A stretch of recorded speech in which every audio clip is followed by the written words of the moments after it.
absolutely secluded. There was nothing and no one anywhere around. And I was thinking, what a blessing to be in such a quiet place to meditate. So I got out of the Ganges and I stepped into the sand and found myself getting sucked down. I was really disoriented. I pulled my foot out, and as soon as I put it back on, my other foot started sinking down. I was going deeper and deeper until I was almost to my knees. I was being devoured by Mother Earth. I realized I was in quicksand. As I was struggling to get out, frantically struggling. But as I struggled, I kept going down and down. And I realized I couldn't get out. The more I struggled, the deeper I was going. Then I looked around for something to grab onto, and some little distance away I saw a bush with no leaves on it. And I plunged toward it and grabbed it and pulled it. It was a thorn bush. It was cutting into my hands like razors, and I was bleeding. But I had two choices: either to tolerate these little swords cutting my hand, or be devoured by the earth. So I pulled and I pulled and I pulled, and I started coming out and I started coming out, and then suddenly the whole thorn bush with its rotten roots sprung right out of the sand into my hand. I threw it down. I had nothing. I was squirming. I was alone. And it probably was about 110 degrees sun. And when I was just about to give up because of exhaustion, I kind of relaxed. And I discovered when I relaxed, I wasn't sinking anymore. So if I just relax, the quicksand doesn't pull me down. So I kind of laid back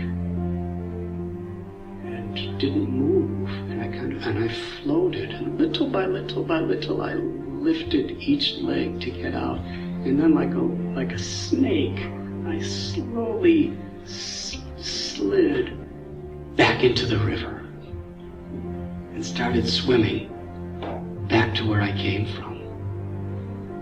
But the river Ganges was flowing very strong right back into the quicksand. I was struggling, swimming with all my might because I knew swimming.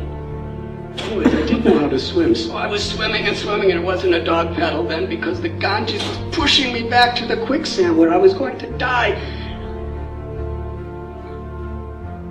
I got a little forward, but then I couldn't go any further. I was so tired. I was absolutely exhausting. I was like swimming. My arms felt like they were being paralyzed. My lungs were pumping desperately, and I couldn't even see the other side. I was so far away. And as I was, as hard as I could, swimming, I was being pushed back toward the quicksand. I realized I was hopeless. I was praying and praying for a higher power beyond myself because I didn't have any power to save myself. Then I saw, about 200 feet away, there was a little boat, a fishing boat. It was like a canoe, and there was one really old, shriveled up man with big white beard and a red turban who was rowing the boat, coasting along the Yamuna's current. And I was screaming out to him. Well, you know, there's a lot of noise with a strong current of the river. I was swimming and screaming, praying that he would hear me. And finally, he heard me, and he looked at me. And I was crying, help, help. And he just looked and smiled and went like this. He just moved his hand in a forward direction and then floated by and left me there to drown. I was thinking, what kind of, I'm praying to God and here's somebody and it's the end. I had no more strength. I started going underwater, swallowing water. And I felt I had two choices. Either die in the holy river Ganges or die in the quicksand. I decided the Ganges is better.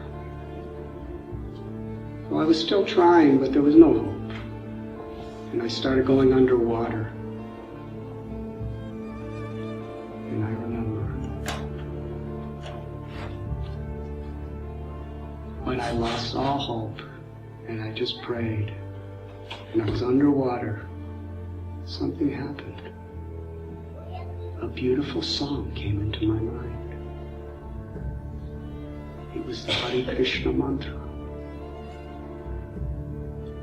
When I first was living on the bank of the Ganges, I first heard this mantra in the current of the Ganges. This beautiful song, and it became very much a part of my heart. I heard it again. And I started chanting in my mind, repeating this mantra. Hare Krishna, Krishna Krishna, Hare Hare, Hare Rama, Hare Rama, Rama Rama. And in that mantra I felt such peace, such a fearlessness, such a calmness, that it was just such a blessed way to die. I felt, instead of fear, I felt gratitude. And just then, with the clarity of mind that I had, I thought, why did that old boatman go like that? Now I understand. He was telling me, don't swim against the current of the Ganges this way. Swim with the gentle current of the Jamuna this way. Why didn't I think of that? So instead of swimming against the Ganges current, I started swimming this way across the Ganges current. And as I was swimming, I was thinking, but way back I'm going the opposite direction from where I came from, and that's where my passport is. And that's all I had. And then I remember thinking, for most people to lose their passport's a really stressful situation. But compared to losing your life, I was thinking, who cares if I lose my passport? At least I'll live to lose it. So I was happy. And I had to go maybe a mile before I could finally get out of the river. And it took me hours and hours and hours to get back to where I was from the other side. I remember there were hundreds and hundreds of people, because it was evening, who were bathing in the Ganges. And my passport was still there. I was sitting on the sand, thinking, this sand is so cool, and it's giving me such shelter. And then I was analyzing the nature of sand. That the same sand that's now so cool and such a comfortable place for me to sit, earlier in the day it was burning hot. I couldn't tolerate it. And then in another place, the same kind of sand was sucking me down to suffocate me and kill me. How sand is so influenced by its surroundings. And isn't that like human nature?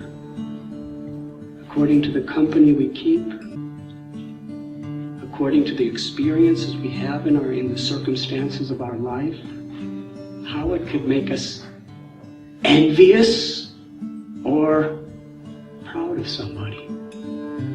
How it can make us angry or forgiving. mean or kind, just due to circumstances.